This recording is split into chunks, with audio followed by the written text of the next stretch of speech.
आखिर कैसे इस बंदे ने मिठाई की दुकान से एक बाइक शोरूम और फिर एक कार शोरूम से एक विशाल 600 एकड़ की यूनिवर्सिटी में। ये है कहानी श्री बलदेव राज मित्तल की। किसी ने नहीं सोचा था कि एक साधारण मिठाई बनाने वाले ने पंजाब को उसकी पहली प्राइवेट यूनिवर्सिटी दी, लवली प्रोफेशनल यूनिवर्सिटी, जिसे आज हम LPU के नाम से जानते हैं, जो आज इंडिया की टॉप यूनिवर्सिटीज में 25वें रैंक पर आती है, जहां आज 30,000 से ज्यादा छात्रों पढ़ते हैं। लेकिन क्या आप जानते हैं, जब इसकी शुरुआत हुई थी तब इसका नाम LPU नहीं था और न ही यहां कोई छात्र पढ़ने आता था। अगर आप ध्यान दें तो पाएंगे कि 50 से ज्यादा देशों के 35,000 से भी अधिक छात्र यहां पर 200 से भी अधिक कोर्स में दाखिला ले रहे हैं, जो कि एक प्राइवेट यूनिवर्सिटी के लिए बहुत बड़ी बात है। आप जानकर हैरान होंगे कि यहां एक ही कैंपस में स्मार्ट क्लासरूम्स, देश का सबसे बड़ा ऑडिटोरियम, ओलंपिक लेवल पर तैयार sports complex, library, post office, banks, shopping mall, hospital और यहां तक कि यूनिवर्सिटी का खुद का होटल भी मौजूद है। साल 2022 में LPU ग्रुप ने अपनी कमाई को लगभग 1153 करोड़ रुपए तक पहुंचाया। इस सफलता के पीछे एक अनोखी कहानी छुपी है। एक छोटी सी मिठाई की दुकान से शुरू हुई, जो दिन में सिर्फ 2 घंटे खुलती थी। बलदेव राज मित्तल ने ऐसा क्या कर डाला कि आज LPU ग्रुप इतना विशाल बन सका। इस केस स्टडी से हम जान सकते हैं कि कैसे बलदेव राज मित्तल ने एक छोटे से दुकान से एक बड़े साम्राज्य का निर्माण किया और हमारे व्यावसायिक सफलता में इसका कैसे लाभ उठा सकते हैं। बलदेव राज मित्तल को किसी वजह से राजस्थान से पंजाब आना पड़ता है। साल 1961 में बलदेव राज मित्तल ने जालंधर में एक सैन्य घेरे के बीच लवली स्वीट्स शॉप खोली, और क्योंकि वो पहले मिलिट्री में काम करते थे तो उन्हें हर 2 साल में मिलिट्री में जाना पड़ता था। जब उनके 3 बेटे हुए तो उन्होंने अपने बच्चों के बेहतर भविष्य के लिए 500 रुपए लगाकर 10 बाय 10 की दुकान खरीदी और मिठाई बेचना शुरू किया। बलदेव राज मित्तल एक मारवाड़ी थे और जब वो पंजाब आए तो उनके लिए ये नया था, और मिठाई की दुकान का कॉन्सेप्ट भी पंजाब के लिए नया था, क्योंकि वो अपनी दुकान सिर्फ 2 घंटे के लिए खोलते थे और बाकी समय दुकान बंद रहती थी। तो हर कोई सोचता था कि इस दुकान में क्या चल रहा है, और उस समय बड़ी बूंदी के लड्डू पंजाब की सबसे मशहूर मिठाई थी।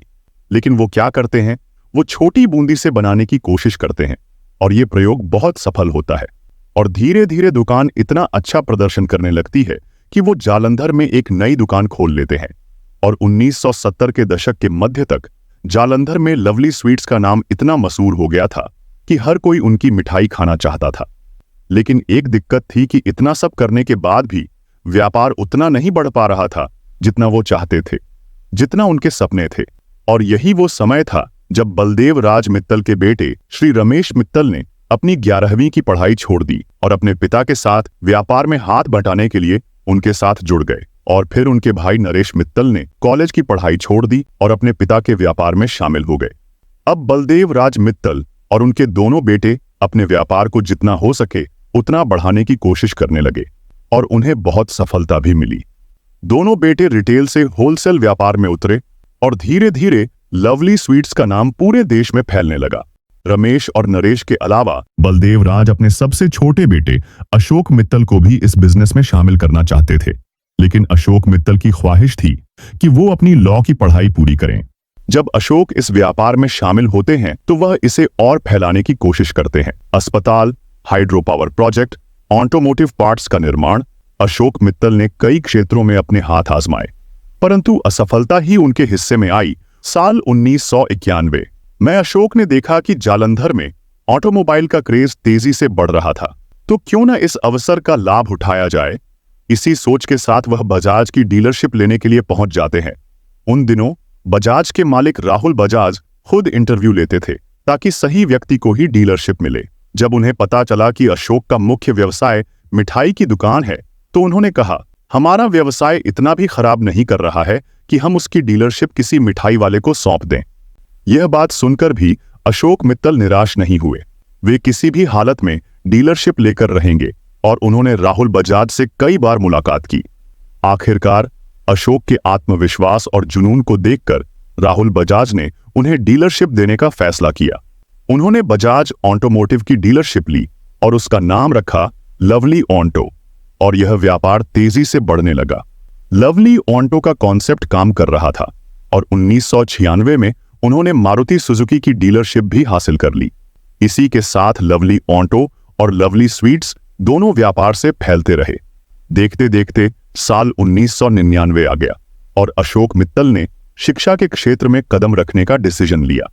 पंजाब टेक्निकल यूनिवर्सिटी के अंडर अपना खुद का एक इंस्टीट्यूट ओपन किया जिसका नाम था इंटरनेशनल इंस्टीट्यूट ऑफ मैनेजमेंट, जहां शुरुआत में ये 4 मैनेजमेंट के कोर्सेस ऑफर किया करते थे। उन्होंने खूब पब्लिसिटी और एडवर्टाइजमेंट करने के बावजूद जल्द ही उन्हें एहसास हुआ कि पंजाब टेक्निकल यूनिवर्सिटी के अंतर्गत वे छात्र नहीं आ रहे थे। उन्हें कई सारे रूल्स और रेगुलेशंस का पालन करना पड़ रहा था, जिसकी वजह से वो स्वतंत्र रूप से काम कर नहीं पा रहे थे। इसलिए उन्होंने पंजाब टेक्निकल यूनिवर्सिटी से अलग होकर अपनी यूनिवर्सिटी का नाम बदल दिया।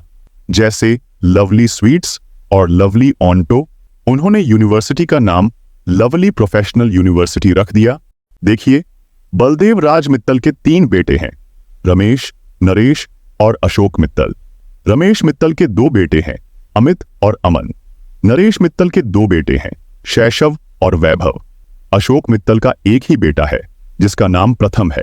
मैं आपको यह इसलिए बता रहा हूं क्योंकि पूरा लवली ग्रुप 3 व्यावसायिक क्षेत्रों में सक्रिय है, lovely sweets, lovely auto dealerships और लवली प्रोफेशनल यूनिवर्सिटी LPU। अब सबसे पहले लवली ऑटो की बात करते हैं। 2002 में सबसे छोटे पोते अमित मित्तल ऑटोमोटिव डिवीजन के प्रमुख बने और उसके बाद यह सिर्फ पंजाब ही नहीं बल्कि पूरे उत्तरी भारत में नंबर 1 ऑटो डीलर बन गया। लवली ऑटो की शुरुआत एक शोरूम से हुई थी और आज उनके 25 से अधिक शोरूम हैं। लवली स्वीट्स की बात करें, 2009 में तीसरे और चौथे पोते शैशव और वैभव ने इस व्यवसाय को संभाला और विस्तार किया। आज लवली स्वीट्स 5 देशों में 2000 से अधिक स्टोर संचालित करता है। Lovely Professional University LPU, Baldev Raj Mittal के सबसे छोटे बेटे अशोक मित्तल LPU के चांसलर हैं। इसके अलावा बलदेव राज मित्तल के दूसरे पोते अमन मित्तल 2006 से अंतर्राष्ट्रीय छात्रों को लाने और अंतर्राष्ट्रीय मामलों के पूरे विभाग का प्रबंधन कर रहे हैं और अमन मित्तल ही वो व्यक्ति हैं जिनके कारण LPU अंतर्राष्ट्रीय छात्रों को शिक्षा प्रदान कर पा रहा है। आज LPU में 3000 से अधिक वैश्विक छात्र हैं, यानी वे छात्र जो भारत में पढ़ाई करने आते हैं। लेकिन सवाल यह है कि LPU को इतनी बड़ी सफलता कैसे मिली? उन्होंने कौन सी विशेषताएं अपनाई? इसके पीछे 2 मुख्य कारण हैं। पहला कारण है प्रोफेशनल टीचिंग। बहुत से लोग इसे मामूली मान सकते हैं, लेकिन LPU पंजाब की पहली प्राइवेट यूनिवर्सिटी है जिन्होंने प्रोफेशनल कोर्स शुरू किए। शुरू में लोगों ने उनका मजाक उड़ाया। लोगों ने कहा कि अब मिठाई बेचने वाले भी डिग्री देने लगे हैं, लेकिन यह उनकी गलती नहीं थी। उस समय पंजाब जैसे राज्य पूरी तरह से एग्रीकल्चर पर निर्भर थे और वहां प्राइवेट यूनिवर्सिटी का आना बहुत बड़ी बात थी। पंजाब में बेरोजगारी का स्तर बहुत ऊंचा था, इसलिए LPU ने स्टूडेंट्स को डिग्री और स्किल देने का काम शुरू किया, जो युवाओं के लिए बेहद जरूरी था। उस दौर में जालंधर में कोई प्राइवेट यूनिवर्सिटी नहीं थी जो करियर उन्मुख प्रोफेशनल कोर्स प्रदान कर सके। LPU ने उस अंतर को देखा और व्यवसाय में कदम रखा। लेकिन अगर उन्होंने शिक्षा के तरीके में बदलाव नहीं किया होता तो LPU सफल नहीं हो पाता। जब LPU ने PTU के तहत अपना मैनेजमेंट इंस्टीट्यूट शुरू किया तो उसका प्रदर्शन अच्छा नहीं था, क्योंकि लवली प्रोफेशनल यूनिवर्सिटी LPU ने कैरियर केंद्रित शिक्षा देने का सपना देखा था, लेकिन इसे साकार करना आसान नहीं था। उस समय PTU के अधीन होने के कारण वे कोई बड़ा बदलाव नहीं कर सकते थे और उन्हें PTU के नियमों का पालन करना पड़ता था। कई सालों के संघर्ष के बाद जैसे ही LPU को एक प्राइवेट यूनिवर्सिटी का स्टेटस मिला, उन्होंने सबसे पहले अपने सिलेबस में बदलाव किया। उन्होंने अपनी टीचिंग मेथड को भी बदला और सभी एजुकेशन प्रोग्राम्स में नया तरीका अपनाया। इससे क्या हुआ? जब ऐसा हुआ तो यूनिवर्सिटी में अधिक छात्र आने लगे। अधिक छात्रों का मतलब है कि कंपनियों के लिए प्लेसमेंट करना आसान हो गया। इस बदलाव की वजह से अधिक छात्रों ने LPU में दाखिला लिया, जिससे प्लेसमेंट में मदद मिली और छात्रों ने LPU पर भरोसा करना शुरू कर दिया। इसलिए अधिक छात्र आए और LPU मशहूर हो गया। यही कारण है कि LPU के छात्रों को 3 करोड़ रुपए तक के पैकेज मिले हैं। आज LPU में 350 से अधिक कंपनियां आती हैं, जो IIT और IIM में भी भर्ती करती हैं। उन्होंने मिठाई की दुकान खोली और फिर ऑटोमोबाइल सेक्टर में कदम रखा। उन्होंने अपने ऑटोमोबाइल बिजनेस का नाम लवली ऑटो रखा। इसके बाद जब उन्होंने एक विश्वविद्यालय खोला तो उसका नाम लवली प्रोफेशनल यूनिवर्सिटी रखा। वह आज तक अपने स्थापित ब्रांड लवली का इस्तेमाल कर रहे हैं। कोई भी व्यवसाय बढ़ता है तो वह उस व्यवसाय की सोच और मानसिकता पर निर्भर करता है। जिसकी सोच जितनी बड़ी होगी उसका व्यवसाय उतना ही आगे बढ़ेगा। ऐसा ही एक व्यवसाय है जो 6 साल पहले शुरू हुआ था। यह एक दुकान से शुरू हुआ और आज यह 390 से अधिक स्टोर चला रहा है। उनकी सोच और दृढ़ संकल्प ने लवली प्रोफेशनल यूनिवर्सिटी को उस मुकाम पर पहुंचाया जहां आज यह खड़ा है। बलदेव राज मित्तल की यह यात्रा हमें प्रेरणा देती है कि अगर हमारे विचार बड़े और लक्ष्य स्पष्ट हों तो किसी भी छोटी शुरुआत को बड़े साम्राज्य में बदलना संभव है। यह कहानी हमें यह भी बताती है कि हर छोटे कदम के पीछे एक बड़ी योजना और अटूट विश्वास होना चाहिए।